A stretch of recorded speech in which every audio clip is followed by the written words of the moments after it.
പ്രിയപ്പെട്ടവരെ, ഞാൻ Areekode block panchayat president. ഈ വരുന്ന മെയ് മാസം 12-ാം തീയതി മലപ്പുറം ജില്ലയിലെ കൂട്ടിലങ്ങാടിയിൽ വെച്ച് നടക്കുന്ന MPKBY ഏജന്റുമാരുടെ ജില്ലാ സംഗമം നടത്തുന്ന വിവരം നിങ്ങളെല്ലാവരും അറിഞ്ഞിരിക്കുമല്ലോ.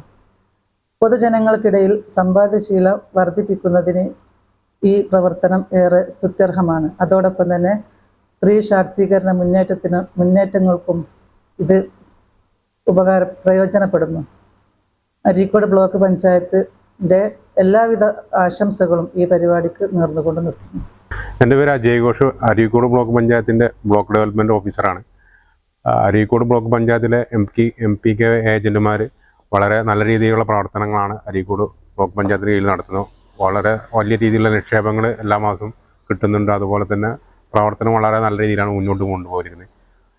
ഏജൻറ്റുമാരുടെയും SS ഏജൻറ്റുമാരുടെയും ജില്ലാതല സംഗമത്തിലേക്കും അതുപോലെ തന്നെ അവർ നടത്തിയ പ്രവർത്തനങ്ങൾക്ക് എല്ലാവിധ അഭിനന്ദനങ്ങളും ജില്ലാതല സംഗമത്തിന് എല്ലാവിധ ആശംസകളും നേരുന്നു. എൻ്റെ പേര് രതീഷ് ബാബു, അരീക്കോട് പോസ്റ്റ് ഓഫീസിലെ പോസ്റ്റൽ അസിസ്റ്റൻ്റാണ്. നമ്മുടെ RD ഏജൻസ് നമ്മുടെ ഡിപ്പാർട്ട്മെൻറ്റിനെ സംബന്ധിച്ച് ഏറ്റവും അവിഭാജ്യ ഘടകമാണ് പോസ്റ്റൽ അസിസ്റ്റൻ്റ്. നമ്മുടെ പൊതുജനങ്ങളിലും അതുപോലെ തന്നെ പൊതുജനങ്ങളിലെ ഏറ്റവും സാധാരണക്കാരായ ജനങ്ങളിലേക്ക് സമ്പാദ്യശീലം വളർത്താൻ വേണ്ടിയിട്ട് ഏറ്റവും കൂടുതൽ പ്രയത്നിക്കുന്ന, അല്ലെങ്കിൽ ഒരുപാട് വർഷങ്ങളായിട്ട് അതിനുവേണ്ടി പ്രയത്നിക്കുന്ന ആളുകളാണ് നമ്മുടെ ഏജൻസ്. നമ്മുടെ പോസ്റ്റ് ഓഫീസിൻ്റെ തന്നെ എല്ലാ പ്രൊഡക്ട്സുകളും SB, അതുപോലെ RD, SSA, സുകന്യ സമൃദ്ധി പോലുള്ള പ്രധാന നമ്മുടെ അക്കൗണ്ടുകൾ ജനങ്ങളിലേക്ക് എത്തിക്കാനും ജനങ്ങളിൽ സമ്പാദ്യശീലം അവരുടെ ഭാവി സുരക്ഷിതമാക്കാനൊക്കെ ഉള്ള എല്ലാ കാര്യങ്ങളിലും ഏറ്റവും കൂടുതൽ ജനങ്ങളിലേക്ക് ഇറങ്ങിച്ചെന്ന് പ്രവർത്തിക്കുന്ന ഹാർഡ് വർക്ക് ചെയ്യുന്ന ഒരു വിഭാഗമാണ് നമ്മുടെ RD ഏജൻസ്. എത്ര അഭിനന്ദിച്ചാലും മതിയാവില്ല. എന്തായാലും അവരുടെ ഈ ഒരു പരിപാടിയിലേക്ക് എല്ലാ ആശംസകളും അറിയിക്കുകയാണ്. എൻ്റെ പേര് ഷിഹാബുദ്ദീൻ. ഞാൻ അരീക്കോട് ബ്ലോക്ക് പഞ്ചായത്തിലെ ജനറൽ എക്സ്റ്റൻഷൻ ഓഫീസറാണ്. മലപ്പുറം ജില്ലയിൽ തന്നെ ജനസംഖ്യയിലും ഭൂവിസ്തൃതിയിലും മുന്നിൽ നിൽക്കുന്ന ഒരു ബ്ലോക്ക് പഞ്ചായത്താണ് അരീക്കോട് ബ്ലോക്ക് പഞ്ചായത്ത്. 1990-ലാണ് അരീക്കോട് ബ്ലോക്ക് പഞ്ചായത്ത് സ്ഥാപിതമാകുന്നത്. അതിനു മുമ്പ് മഞ്ചേരി ബ്ലോക്ക് പഞ്ചായത്തിൻ്റെ ഭാഗമായിരുന്നു അരീക്കോട് ബ്ലോക്ക് പഞ്ചായത്ത്. നിലവിൽ അരീക്കോട് ബ്ലോക്ക് പഞ്ചായത്തിൽ 19 ഡിവിഷനുകളാണ് ഉള്ളത്. 8 ഗ്രാമപഞ്ചായത്തുകൾ ബ്ലോക്ക് പഞ്ചായത്തിൻ്റെ കീഴിൽ വരുന്നുണ്ട്. കാർഷിക മേഖലയാണ് ഈ ബ്ലോക്ക് പഞ്ചായത്തിലെ ജനങ്ങൾ പ്രധാനപ്പെട്ട വരുമാന മാർഗം. നിലവിൽ അരീക്കോട് ബ്ലോക്ക് പഞ്ചായത്തിൽ 24 MPKBY ഏജന്റുമാരും 2 SAS ഏജന്റുമാരും പ്രവർത്തിക്കുന്നുണ്ട്. ഒരു മാസവും 1 കോടിയിലധികം രൂപ നിക്ഷേപമായി സമാഹരിക്കാൻ അവർക്ക് സാധിക്കുന്നുണ്ട്. ഈ മെയ് മാസം 12-ാം തീയതി മലപ്പുറം ജില്ലയിലെ കൂട്ടിലങ്ങാടി വെച്ച് നടക്കുന്ന മലപ്പുറം ജില്ലയിലെ എല്ലാ MPKBY SAS ഏജന്റുമാരുടെ ജില്ലാ സംഗമത്തിന് എല്ലാവിധ ഭാവങ്ങളും നേരുന്നു.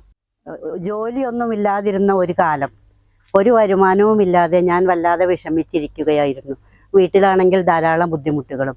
അങ്ങനെ ഒരു ദിവസം എടവണ്ണ പഞ്ചായത്തിലെ വില്ലേജ് എക്സ്റ്റൻഷൻ ഓഫീസർ, ഗ്രാമസേവകൻ വീട്ടിൽ വന്നു. എന്തിനാണ് അദ്ദേഹം വന്നത് എന്ന് എനിക്കറിയില്ലായിരുന്നു. പക്ഷെ അദ്ദേഹത്തോട് സംസാരിച്ചപ്പോൾ അദ്ദേഹം പറഞ്ഞു, ഒരു തൊഴിലിൻ്റെ അടിസ്ഥാനമായിട്ട് ബ്ലോക്കുകളിൽ നിന്ന് നമ്മുടെ ഒരുപാട് ഏജൻറ്റുമാർ വേണം. പണം പിരിച്ചു കൊണ്ടുവരുന്ന പോസ്റ്റ് ഓഫീസിൽ അടയ്ക്കുന്ന ഒരു സ്കീമുണ്ട്. അതിന് നിങ്ങളെ ഉപദേശിക്കുവാൻ, അതിൻ്റെ കാര്യം പറഞ്ഞ് മനസ്സിലാക്കി തരാനാണ് ഞാനിവിടെ വന്നത്. അങ്ങനെ അദ്ദേഹം അതിനെക്കുറിച്ചൊക്കെ എനിക്ക് ഒരുപാട് കാര്യം സംസാരിച്ചു. കൃത്യനിഷ്ഠയെക്കുറിച്ച് അങ്ങനെയൊക്കെ ഒരുപാട് കാര്യങ്ങൾ അദ്ദേഹം സംസാരിച്ചു. അപ്പം അങ്ങനെ സംസാരിച്ച ഒരു വരുമാന മാർഗം നിങ്ങൾക്ക് ഉണ്ടാകുമെന്നും പറഞ്ഞു. അത് കേട്ടപ്പോൾ എനിക്ക് തോന്നി ഒരു ഏജൻസി എടുത്താൽ കൊള്ളാമെന്ന്. അങ്ങനെയാണ് ഞാനൊരു ഏജൻസിക്ക് വേണ്ടി ശ്രമിച്ചത്. ആ തോമസ് സാറിന് ആദ്യം നന്ദി പറയണേ. അദ്ദേഹം ഇല്ലായിരുന്നെങ്കിൽ എനിക്ക് ഈ ഏജൻസി ഉണ്ടാവില്ലായിരുന്നു, ഞാൻ അങ്ങനെ ഒരു നിലയിലെത്തൂല്ലായിരുന്നു. അങ്ങനെ ഏജൻസി എടുത്തു. മഞ്ചേരി ബ്ലോക്ക് ഓഫീസിൽ നിന്ന് ബ്ലോക്ക് ഡെവലപ്മെൻറ്റ് ഓഫീസർ മഞ്ചേരി ആണ് എനിക്ക് ഈ ഏജൻസി അന്ന് അപ്പോയിൻറ്റ് തന്നത്. അങ്ങനെ അത് തുടങ്ങി. മഞ്ചേരി ബ്ലോക്ക് ഓഫീസിൽ ഒരാഴ്ച കാലം ക്ലാസ് ഉണ്ടായിരുന്നു, ഒരു ട്രെയിനിങ്, നല്ലൊരു ട്രെയിനിങ്, നല്ല അനുഭവങ്ങൾ, ഒരുപാട് കാര്യങ്ങൾ അവർ നമ്മളോട് സംസാരിച്ചിരുന്നു. ഒരുപാട് വ്യക്തികൾ, വിശിഷ്ട വ്യക്തികളായിരുന്നു ക്ലാസ് എടുക്കാൻ വന്നിരുന്നത്. നല്ല നല്ല അനുഭവങ്ങൾ, നമുക്കറിയാത്ത ഒരുപാട് കാര്യങ്ങളെക്കുറിച്ച് അവർ സംസാരിച്ചു. കൃത്യനിഷ്ഠയെക്കുറിച്ചും നമ്മളെ വിശ്വാസത്തെക്കുറിച്ചും കുടുംബങ്ങളിൽ ചെന്ന് പെരുമാറേണ്ട രീതികളെക്കുറിച്ചും പോസ്റ്റ് ഓഫീസിൽ ചെന്ന് നമ്മൾ പെരുമാറേണ്ട രീതിയെക്കുറിച്ചും എല്ലാം അവരൊന്ന് സംസാരിച്ചു. അങ്ങനെ ഒരു നല്ല രീതിയിൽ കൂടെ ഒരു ജീവിത രീതിയാണ് എനിക്ക് കിട്ടിയത്. എല്ലാവർക്കും നമസ്കാരം. എൻ്റെ പേര് പ്രമീള. ഞാൻ 1994 ഏജൻസി എടുത്തത്. അന്നൊന്നും എനിക്ക് പുറത്തിറങ്ങി സംസാരിക്കാനുള്ള കഴിവൊന്നും ഉണ്ടായിരുന്നില്ല. അന്ന് എൻ്റെ അച്ഛനാണ് എൻ്റെ കൂടെ വന്ന് സമൂഹത്തിലുള്ള കുറേ ആൾക്കാരെ പരിചയപ്പെടുത്താനും കുറച്ച് അക്കൗണ്ടുകൾ ചേർത്താനും അച്ഛനാണ് എൻ്റെ കൂടെ വന്നിരുന്നത്. പിന്നെ കുടുംബത്തിൽ നിന്നുള്ള സപ്പോർട്ടും പിന്നെ സമൂഹത്തിൽ നിന്നുള്ള സപ്പോർട്ടൊക്കെ ആയിട്ട് കുറച്ച് അക്കൗണ്ടുകൾ കൂടുതൽ പിടിക്കാൻ കഴിഞ്ഞു. അങ്ങനെ നല്ലൊരു വരുമാന മാർഗം എനിക്ക് കിട്ടി. പിന്നെ പോസ്റ്റ് ഓഫീസിൽ നല്ല സഹകരണമായിരുന്നു. ബ്ലോക്കിൽ നിന്നുള്ള പ്രോത്സാഹനവും ഒക്കെ ആയപ്പോൾ നല്ലൊരു സഹകരണം എല്ലാവരെയും നിന്നും ഉണ്ടാവുകൊണ്ട് എനിക്ക് നല്ലൊരു വരുമാന മാർഗവും ആയി. പിന്നെ അന്നൊക്കെ 50 രൂപ 100 രൂപയൊക്കെയാണ് കിട്ടുക. ഇപ്പോൾ അതൊന്നല്ല, അതൊക്കെ മാറി. ഇപ്പോൾ നല്ല സംഖ്യകളൊക്കെ ചേർക്കാനും അവർക്ക് അതൊന്ന് കിട്ടുമ്പോൾ അവരുടെ സന്തോഷമൊക്കെ കാണുമ്പോഴൊക്കെ വളരെ സന്തോഷമുണ്ട്. വീടുകളിൽ ചെല്ലുമ്പോൾ അവരെ പെരുമാറ്റവും നമ്മൾ ആ വീട്ടിലൊരംഗത്തെ പോലെയാണ് അവർ നമ്മളെ കണക്കാക്കുന്നത്. അതൊക്കെ കാണുമ്പോൾ സന്തോഷവും അഭിമാനവും തോന്നുന്നുണ്ട്. എൻ്റെ ജോലിയിൽ ഞാൻ സത്യസന്ധതയും കൃത്യനിഷ്ഠയും പാലിക്കുന്നു. എൻ്റെ പേര് ബിന്ദു. ഞാൻ MPKV ഏജൻ്റായിട്ട് വർക്ക് ചെയ്യാൻ തുടങ്ങിയിട്ട് 25 വർഷമായി. ഇപ്പോൾ ആദ്യമൊക്കെ ഞങ്ങൾക്ക് അധിക സേവനം എന്ന് പറഞ്ഞാൽ ഒന്നും ഉണ്ടായില്ല. RD കളക്ഷന് പോവുക, അത് പോസ്റ്റ് ഓഫീസിൽ കൊണ്ടുപോയി അടയ്ക്കുക, പിന്നെ അതുപോലെ ഡെപ്പോസിറ്റർമാർക്ക് കാലാവധിയായി തിരിച്ചു കൊടുക്കുക, അത്രേ വർക്കുകൾ ഉണ്ടായിരുന്നുള്ളൂ. പിന്നെ ഇതിന് പുറമേയാണ് ഇപ്പോൾ അധിക സേവനം എന്ന് പറഞ്ഞിട്ട് ഞങ്ങൾക്ക് കുറച്ച് വർക്കുകൾ തന്നിട്ടുള്ളത്. അതിൽ ആദ്യം ഞങ്ങളെ ഫസ്റ്റിൽ ചെയ്തത് എന്താണെന്ന് വെച്ചാൽ പഞ്ചായത്തിലെ അംഗങ്ങളും BDO GEO എല്ലാവരും കൂടി ഉൾപ്പെടുത്തി, ശുചിത്വ മിഷനും കൂടി ഉൾപ്പെടുത്തിക്കൊണ്ട് ഞങ്ങൾ അങ്ങാടികളെല്ലാം പ്ലാസ്റ്റിക് വിമുക്തമാക്കി. പിന്നെ അവരോടൊക്കെ എല്ലാവരോടും ബിന്നുകൾ സ്ഥാപിക്കാൻ നിർദ്ദേശങ്ങൾ നൽകി. ഫസ്റ്റ് അതാണ് ഞങ്ങൾ ചെയ്തത്. പിന്നെ രണ്ടാമത് പിന്നെ മഴവെള്ള സംഭരണിനെ പറ്റി ഞങ്ങൾ ഇവരോട് ഡെപ്പോസിറ്റർമാർ സംസാരിച്ചിരുന്നു. അവരോട് മഴക്കുഴികളും മഴവെള്ള സംഭരണികൾ എല്ലാം സ്ഥാപിക്കുന്നതിന് വേണ്ടിയിട്ട് അവരോട് ഞങ്ങൾ നിർദ്ദേശങ്ങൾ നൽകി. അതുപോലെ ജൈവ മാലിന്യങ്ങൾ വലിച്ചെറിയുന്നതിന് പകരം പലവിധ ബിന്നുകളെ പറ്റി സംസ്കരിക്കുന്നതിനെ പറ്റിയും ഞങ്ങൾ അവരോട് ബോധവൽക്കരണം നടത്തിയിരുന്നു. അതുപോലെ കുട്ടികളിൽ സമ്പാദ്യശീലം വർദ്ധിപ്പിക്കുന്നതിന് വേണ്ടി സഞ്ചയിക പദ്ധതി തുടങ്ങുന്നതിന് വേണ്ടി ഞങ്ങൾ വിദ്യാലയങ്ങളിൽ പോയി അവരെ പ്രധാന അധ്യാപകരോടും ഇതിനെപ്പറ്റി സംസാരിച്ച് അവർക്ക് ബോധവൽക്കരണം നൽകിയിരുന്നു. പിന്നെ അതുപോലെ ശുചിത്വ മിഷന്റെ ഭാഗമായി ഹരിതഭവനം സമ്പാദ്യഭവനം പദ്ധതിയുടെ ഭാഗമായി ജൈവ പച്ചക്കറി, പിന്നെ പുകയില്ലാത്ത അടുപ്പ് എന്നിവ വീടുകളിൽ സ്ഥാപിക്കാനും നിർദ്ദേശങ്ങൾ നൽകിയിട്ടുണ്ട്. അതുപോലെ വൈദ്യുതി നിയന്ത്രണം വരുത്തുന്നതിന് വേണ്ടി KSU സഹകരിച്ചുകൊണ്ട് ഞങ്ങൾ സോളാർ പാനൽ വീടുകളിൽ സ്ഥാപിക്കുന്നതിന് ഡെപ്പോസിറ്റർമാരോട് ഞങ്ങൾ നിർദ്ദേശം നൽകിയിരുന്നു. അതുപോലെ അജൈവ മാലിന്യം ഹരിത കർമ്മസേനയ്ക്ക് നൽകുന്നതിന് വേണ്ടി എല്ലാ വീടുകളിലും കളക്ഷന് പോകുന്ന എല്ലാ വീടുകളിലും ഞങ്ങൾ നിർദ്ദേശം നൽകിയിട്ടുണ്ട്. എൻ്റെ പേര് രത്നകുമാരി. ഞാൻ RD ഏജൻ്റാണ്. എനിക്ക് പോസ്റ്റ് ഓഫീസിൽ RD ഏജൻ്റായി ജോലി ലഭിച്ചതിന് ശേഷം പൊതുജനങ്ങളുമായി നല്ല ബന്ധം സ്ഥാപിക്കാനും എല്ലാം സാധിച്ചു. പിന്നെ പോസ്റ്റ് ഓഫീസിൽ ഉദ്യോഗസ്ഥന്മാരും നല്ല പോലെ സഹകരിക്കുകയും എനിക്ക് അതിലൂടെ നല്ല പോലെ കിട്ടുകയും ജോലി ചെയ്യാൻ സാധിക്കുകയും ചെയ്തു. കൂടാതെ ഇതിൽ നിന്ന് ലഭിക്കുന്ന വരുമാനം കൊണ്ട് എൻ്റെ കുടുംബത്തിൻ്റെ സാമ്പത്തികം മെച്ചപ്പെടുത്താനും പിന്നെ നല്ല കുടുംബജീവിതം ലഭിക്കുകയും ചെയ്തു. പോരാത്തതിനും ബ്ലോക്ക് ഓഫീസിൽ നിന്നും കിട്ടിയ ഉപദേശങ്ങളും നിർദ്ദേശങ്ങളും എനിക്ക് ഇത് ചെയ്യാൻ നല്ല സഹകരണം ഉണ്ടായി. എൻ്റെ പേര് ഗീതാകുമാരി. ഞാൻ ഈ ഏജൻസി 86-ലാണ് തുടങ്ങിയത്. അന്നത്തെ പ്രതിസന്ധി വളരെ ബുദ്ധിമുട്ടുള്ള സമയത്തായിരുന്നു. അതേപോലെ മറ്റൊരാൾ പറഞ്ഞതുപോലെ തന്നെ പ്രയാസമുള്ള സമയത്താണ് ഞാൻ വന്നത്. പിന്നെ ഈ മറ്റു സമ്പാദ്യത്തിലെ അപേക്ഷിച്ച് ദേശീയ സമ്പാദ്യ പദ്ധതിയിൽ സാമൂഹികവും സാമ്പത്തികവുമായ സർക്കാരിന് നല്ലൊരു ഫണ്ട് ഞങ്ങൾ ശേഖരിച്ച് കൊടുക്കുന്നത് തന്നെ വികസന പ്രവർത്തനത്തിന് ആ ഫണ്ട് നല്ല രീതിയിൽ ഉപയോഗിക്കുന്നുണ്ട്. അപ്പം നമുക്കൊരു സംതൃപ്തിയുണ്ട് ഈ പൈസ ഈ നിക്ഷേപം ഉപയോഗിക്കുന്ന ഇന്നൊരു കാര്യത്തിനാണെന്ന്. പിന്നെ സാമൂഹികമായി പറയുകയാണെങ്കിൽ ഞാൻ ഈ ജനങ്ങളുമായിട്ട് കൂടുതൽ ബന്ധപ്പെട്ടതുകൊണ്ട് തന്നെ ഞാൻ 2 പ്രാവശ്യം എൻ്റെ വാർഡിൽ മത്സരിച്ചു. ഒരു പ്രാവശ്യം ഞാൻ ജനപ്രതിനിധിയായി വാർഡിലേക്ക് അതുപോലെ തന്നെ ബ്ലോക്കിലേക്ക് മത്സരിച്ചിരുന്നു. ജനങ്ങളുമായി നമ്മളോട് വിശ്വാസവും നമ്മളെ ബന്ധം കൊണ്ട് തന്നെയാണ് ഇത്ര വലിയ നിലയിലെത്താൻ കഴിഞ്ഞത്. സാമ്പത്തികമായി എനിക്ക് വലിയ പുരോഗതിയാണ് ഈ ഇതിലൂടെ ഉണ്ടാവാൻ കഴിഞ്ഞത്. എൻ്റെ വീട്ടിലെ എല്ലാ ചുറ്റുപാടും വീടും എല്ലാ സൗകര്യങ്ങളും വലുതായത് മക്കളെ പഠിപ്പിച്ചതും എല്ലാം ഈ ഒരു വരുമാനത്തിൽ നിന്നാണ്. അങ്ങനെ നല്ലൊരു നിലയിലെത്താനും ഈ ഒരു ഏജൻസി കൊണ്ട് കഴിഞ്ഞിട്ടുണ്ട്. എൻ്റെ പേര് ലക്ഷ്മി. ആദ്യകാലങ്ങളിലൊക്കെ ഏജൻറ്റുമാർ ഉപയോഗിച്ചായിരുന്നു പോസ്റ്റ് ഓഫീസിലെ നിക്ഷേപങ്ങൾ നടന്നുകൊണ്ടിരുന്നത്. എന്നാൽ ഇനിയിപ്പം ഞങ്ങൾക്കൊരു വെല്ലുവിളിയായി വരുന്നത് എന്താ വെച്ചാൽ ഇപ്പം ഡിജിറ്റൽ പരിവർത്തനത്തിൻ്റെ ഭാഗമായിട്ട് പോസ്റ്റ് ഓഫീസുകളെല്ലാം കോർ ബാങ്കിങ് സൊല്യൂഷൻ സംവിധാനത്തിലേക്ക് മാറിയിട്ടുണ്ട്. ഇതുകൊണ്ട് തന്നെ എല്ലാവർക്കും ഓൺലൈനായിട്ട് പൈസ അടയ്ക്കാനുള്ള സംവിധാനമുണ്ട്. ഇപ്പോൾ IPBP ആപ്പ് വഴി നേരിട്ട് എല്ലാവർക്കും RD ചേരാനും RD ക്ലോസ് ചെയ്യാനും കഴിയും. ഇത് ഏജൻറ്റുമാർക്കൊരു വെല്ലുവിളി തന്നെയാണ്.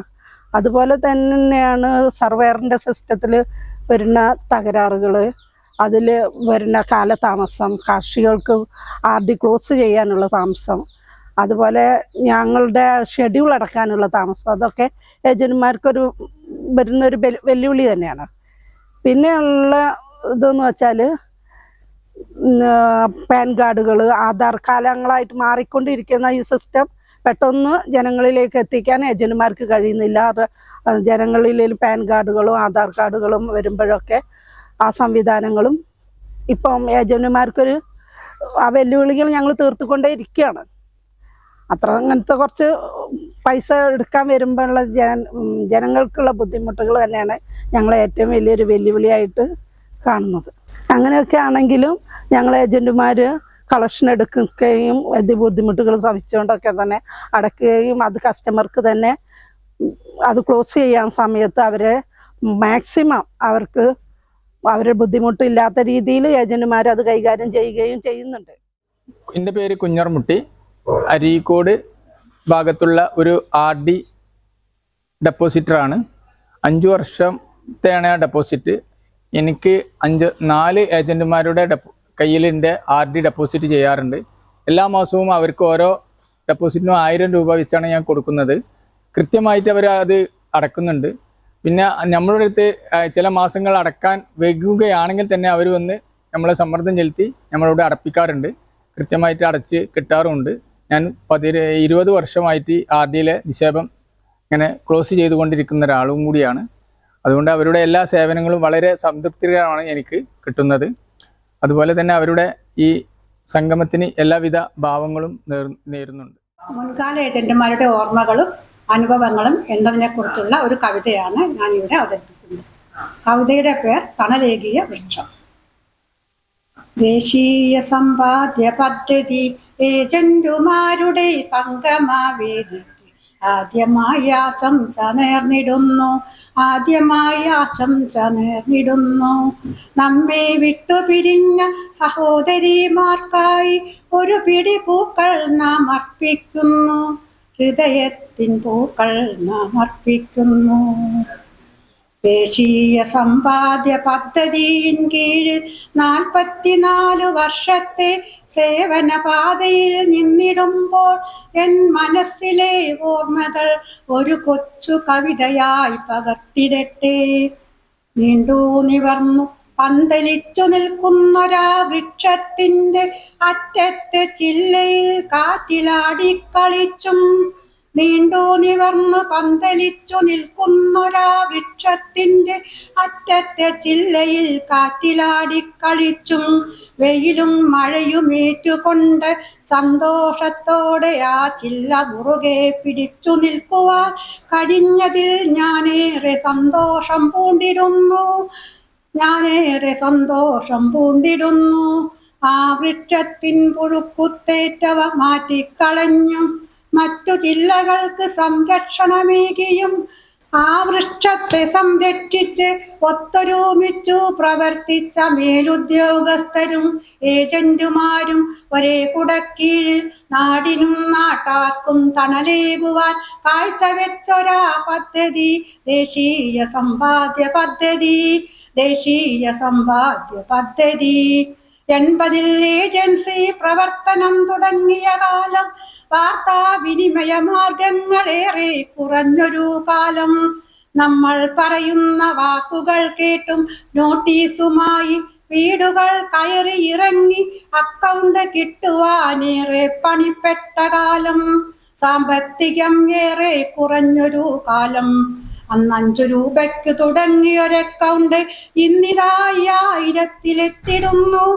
അന്നത്തെ കാലത്ത് കമ്മീഷനും അലവൻസും കിട്ടുവാൻ മാസങ്ങളോളം കാത്തിരിക്കേണ്ടി വന്നു.